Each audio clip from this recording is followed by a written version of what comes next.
Wasn't that exciting? Oh, the bees were so awesome.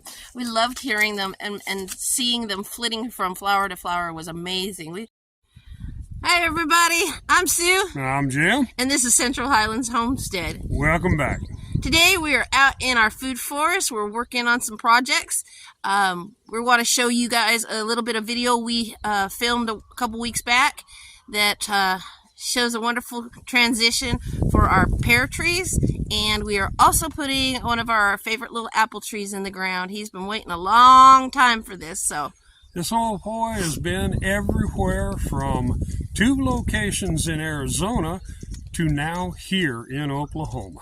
He's overdue for a break. So let's get busy, you guys. So these trees here are Cultivation pears. They grow wild here in Oklahoma. Some say they're a pest or a menace. Some people love them. I do. They bring pollinators to our food forest, and they also bring fruit if you cultivate it. So I want to give you guys a little video of what this tree was like a few weeks ago, and then we'll be right back. If you guys, this is our wild pear tree, and Jim and I got in last fall and trimmed her up a little bit, and guess what? It is blooming like crazy. And if you listen real carefully, you can hear the bees buzzing.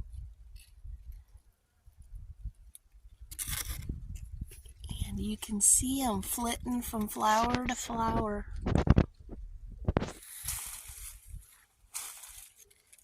It's so cool.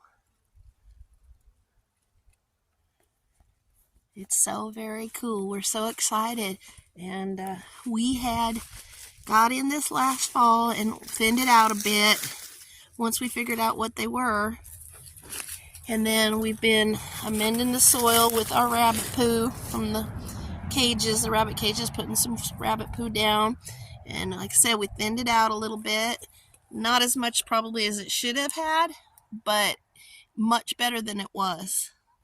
And now the bees are loving on those little flowers. So that means we get pears this fall. So very cool. And guess what? Wild pear trees are very thrifty. So even if you don't have a wild pear tree, a tame pear tree is very thrifty. If you like pears, which I do. Wasn't that exciting? Oh, the bees were so awesome. We loved hearing them and seeing them flitting from flower to flower was amazing. We had a hard time with pollination in our neck of Arizona, and we just didn't have flowering things. And but here we do, and we're pretty excited. And now this I want to show you guys is the second phase after all that pollination. Get back in here. Well, I don't know if you guys can see it or not, but in this next phase, they're starting to get little spots where the fruit is starting to form on the flower, underneath the flower where the flower was. So that's pretty exciting. It's nice to see that the bees have done their work. The tree's looking really green and beautiful now. As I said in the last video, Jim and I thinned them out a bit as much as we could, given the time we had since we got here late in the year. But next year we'll thin some more out, and it's going to get better every year. So we will keep you posted, and hopefully by the end of the summer we will be able to bite down into a tasty pear. What you doing, Mr. Jim? Well, right now I'm just hacking a path through here, and actually we're going to go that way. And we're going to see if we can't give little apple tree a home, a real forever home. He's been in that pot almost, what, 7 years? 6 years, yeah. He's going on 7 years. And he has been very tolerant of us. This is a well-traveled creature. He has lived in 2 homes in Arizona in that pot. And now he is in Oklahoma, and we have made an absolute commitment that he's going in the ground. That's right. So welcome along for that bit of the journey. Okay, let's start to get digging.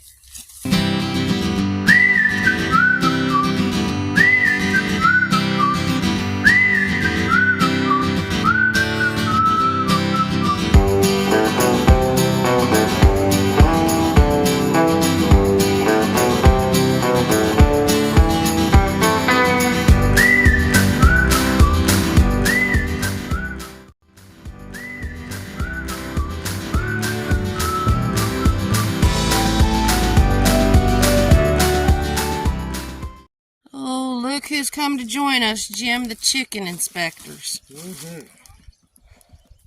You know they're going to have something to say about it. Aren't you, girls? Where's the foreman? Really? Okay, you say so. Well, we think we got our hole big enough, so we're going to give it a test drive. Come on, Apple.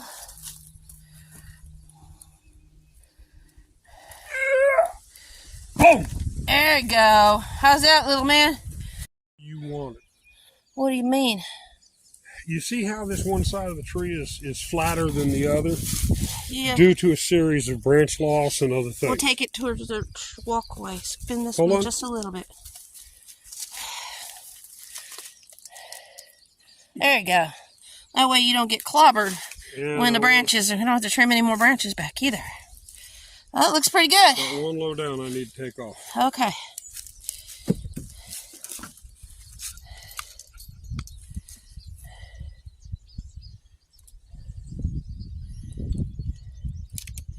Alright.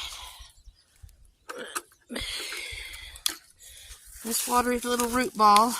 Lost another one. Alright, well, it'll be okay. Add a little water there to the tree. Now Jimmy's going to help start covering it up. I think we need to oil our shovels. Some axle grease or something. Goose grease. No. Yeah.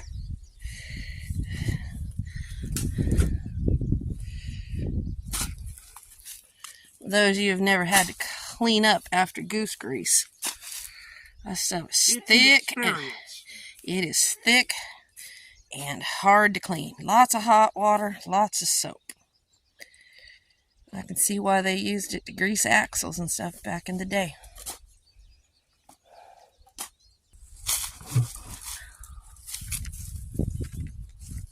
I don't know if this wire is going to help, but it can't hurt. It'll keep the chickens off of it. Yep. Once he gets established, then we won't worry about it as much. But yep. It'll keep chickens and bunnies. We do have deer in the area. Haven't seen them in a while. They're going to do the top run. They're not going to bother with the bottom. Yeah. So we'll put this up just on safety thing, and as he starts to move ahead, we'll take it down later. Right now, it makes me feel good. So, I went ahead and put this wire on here. I don't know how much good it'll do, but it should keep the chickens off of it. And as he starts spreading out and getting taller, then we'll go ahead and let it down. But for now, there we go. There's the apple tree. All right, everybody. Well, that about ties it up for today. That's what we got. We got a tree in the ground after the better part of 7 years. We've got a mess in the wagon, a smile on our face, and we'll see you next round.